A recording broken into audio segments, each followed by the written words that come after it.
Hello and welcome to Chai, Chat and Wine. I'm Keena. I'm Sonal. And today we're going to talk about... I think the trauma of childbirth for men. Yes, so from the male perspective. Yeah, because I saw something on TV the other day where this guy had witnessed his wife give birth in a very traumatic childbirth, basically. And it really affected him. He was, he now has got he's been diagnosed with PTSD from that event. So yeah, so we're actually using the term PTSD. Yes. Because that's normally used for people, who've been to war and stuff. Or had some, some really awful accident or something like that. Yeah, so really suffered for long periods of time, something super traumatic. This is men actually in the birthing room with their wives because they see, I think he basically went in thinking, you know what, this is all going to be lovely. This childbirth is going to, it's going to be, going to see my wife give birth, I'll hold the baby's going to cry. It's all going to be fabulous. We take the baby home, and he didn't have that at all. Yeah. So it was actually quite disturbing what he had to go through, and that has now affected him later on in life. Okay, so we all know about the traumas of childbirth when women are giving birth and how much it hurts and all the rest of it. Well, we both had both had very traumatic childbirth experiences. Childbirth experiences, yeah. So go on, you go first. Well, mine was basically placenta previa, but I had to have an emergency. Well, I was hospitalised for a month and a half before she was born. You poor thing. On bed rest. Yes. And then emergency procedure because it suddenly started bleeding. Yeah. And luckily they called my husband at the time. At the time, my husband now. Then, now, and in the future, yes. Yes, my husband. The husband, one and only. You tapped into my life for 5 seconds there, don't worry. It just happened he was only about 10-15 minutes away, so he made it in time to actually witness it. But they asked him, do you want to stay on this side of your wife? Or, they put a cover. Okay. And they said, do you want to stay on that side of with your wife, or do you want to come on the side where your child is being born? Ooh. He actually opted for staying with me. That's a hard decision. Yeah, he said you can't do both. No, he said and I think he was worried. He goes, if I see that view or whatever's going on there, he'll never see me the same. Sure. So yeah. So to see the C-section is what we're talking about, yeah? And that's a really valid point. Are we the same? Is our relationship the same after you've witnessed childbirth? Well, and that's the thing. I think they say about 5% of men can get PTSD from this experience.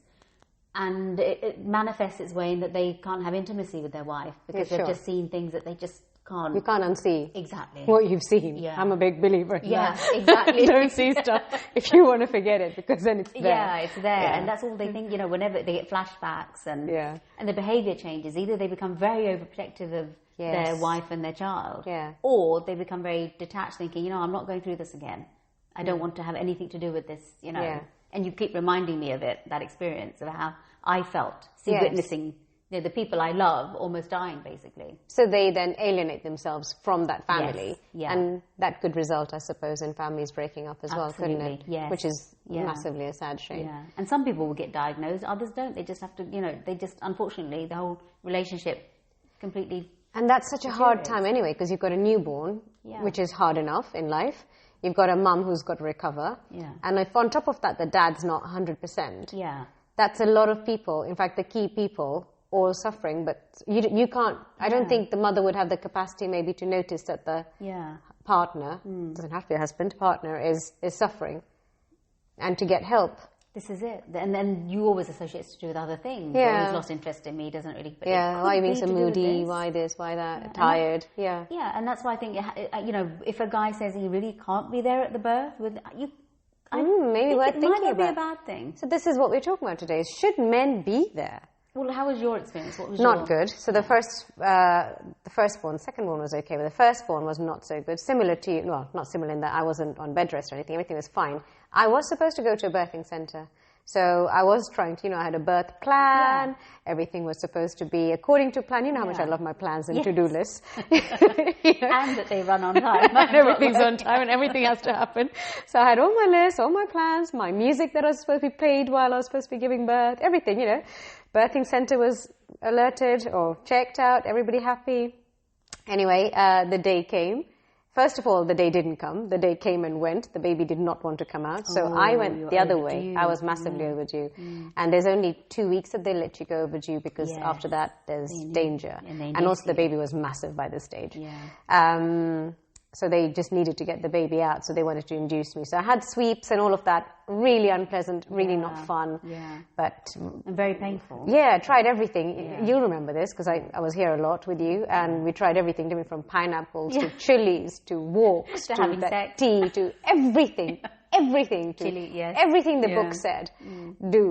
We tried to do to get this baby out, and in the end, I had this massive second sweep, and it's after the second sweep I felt the contractions, and at that stage when the waters broke there was meconium, which means the birthing centre said, sorry, you can't come here. So of course from that moment onwards everything went wrong for me and ended up going to the hospital. Which is where I really didn't want to be. So mentally I wasn't ready for this. It was all against my birthing plan. So I would say to any mums out there, this isn't about the mums today, but, don't be so rigid in your plans. Be flexible. Absolutely. These things cannot be pre-planned. Don't imagine it. Just, don't imagine it's going to be rosy, because it's not. It's bloody painful. So anyway, all of that, long story short, it was induced. That went horribly wrong. So in the end, So in the end, I was put on... I wasn't put on it. I chose to have an epidural because it was just too painful. I couldn't take it. The inductions made the contractions much, much harder. The drug that they used to induce you, it made it superbly painful. It gives you stronger contractions. Stronger and really frequent. So I was expecting to have the contraction, then the time to breathe and get back. Of course, it was happening much faster. Literally, to say everything went pear-shaped, it went pear-shaped.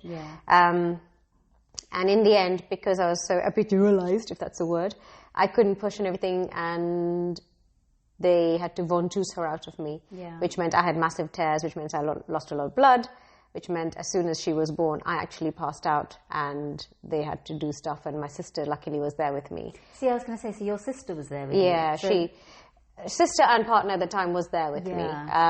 So who would you prefer to have had there with you? To be honest, both were as helpful as could be in that there was nothing they could do. It wasn't helpful that they were eating Burger King in front of me when I'd gone hungry for I don't know how many hours. My sister did sneak me some dairy milk.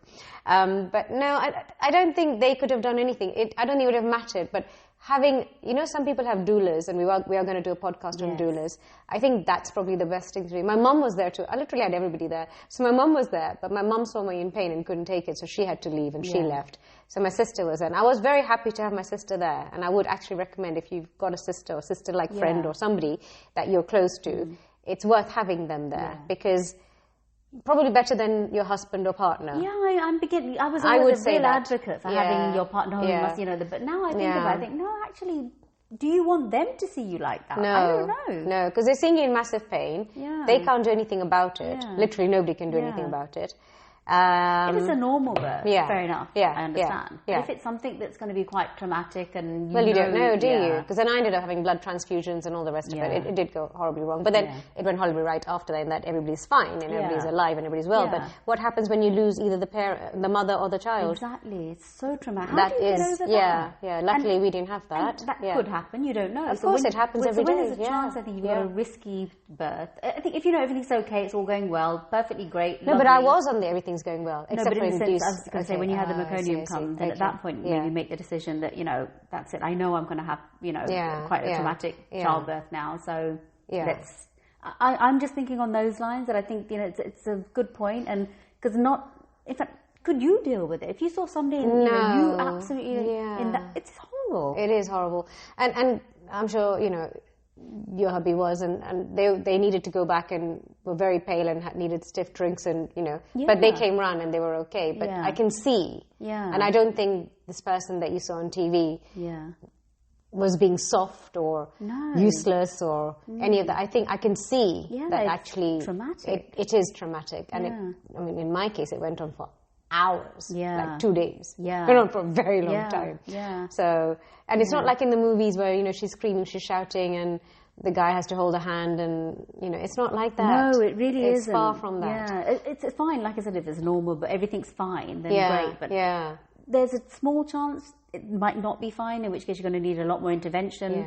And that's where then maybe you need to make that decision. Who do I actually want in that room with me? I mean, I think your mum, but I think mums are also, it's very hard for a mum to see their child in pain. Absolutely. I don't think I could see my girls in pain. So I couldn't see that would be really hard. So mums are probably not the best thing. So then, isn't there a school of thought that says, well, it is your partner, the person that you bring in this person in the world? But the problem is in your partner, as my hubby said, he goes, I don't want to remember, when I'm with my mom, I don't remember seeing that. Having that image in my head. And it does, of course, sexually, I don't know, again, we're probably being very controversial here, but maybe it does take it away a bit because, in childbirth, you are going to poo in front of the other person. It's hard enough doing in front of midwives, but... Well, by that time, it's like, spread your legs, okay. And everybody's walking in, and I'm not joking, the number of doctors, shifts changed, so many shifts changed. The number of doctors that came in and literally inserted their fists inside of me to see, and you just lose everything. You just lose everything. Yeah, totally. And I think maybe there should be doulas or specialized people who they are to help through childbirth. Yeah, and there are, aren't there? I wasn't aware of it in my time, but I think now it's quite popular. It is, and they stay with you after the birth as well to help you with the nursing and everything. Yeah. So, but we're going to do a podcast on birthing doulas and death doulas, if you like. Because these are people trained to help you through what is or could be a traumatic thing. Yes. So I was watching Gilmore Girls with the girls, and one of the characters, the couple are having a baby in the program, and the husband has chosen to have that sort of 1960s style thing where the men just came and hung around outside in the hospital corridor waiting for the good news from the doctor as to whether it's a boy or a girl, and by the time they go in, the woman's been powdered down and has her makeup back on, and everything's beautiful. And the baby and it's all just lovely. And they know nothing about the horror that went on to get this baby out of this human being. Do we really want to go back to the 60s? No. Or should our men be stronger? I think certainly up until, like I said, I think if it's going to be a normal childbirth and everything, I think then I would want him there with me. Yes. To see, experience it, to feel it, whatever. Because it is magical, Exactly. Yeah. And you're right, they should see what you're going through. Yes. What you're actually doing to bring appreciate you for what you've done. Exactly. But I think the thing is when you have a really traumatic birth, I think that's probably when they need to make the decision, or be there, but then maybe be, like you said, at the other end with not where the child is being born. Yeah, when things have started going pear-shaped. But then when things have got to going, I think if in my situation, I'll be honest, when things were going pear-shaped, if he turned around and said, okay, I'm just going to go because I don't think I can take the trauma of this, I would not have been happy. No. Even though my sister was there, I would not have been happy. But do you think there could be something maybe that the healthcare people that are there need to talk to the husband and to the both and say, look, this is not going to be pleasant. Might be...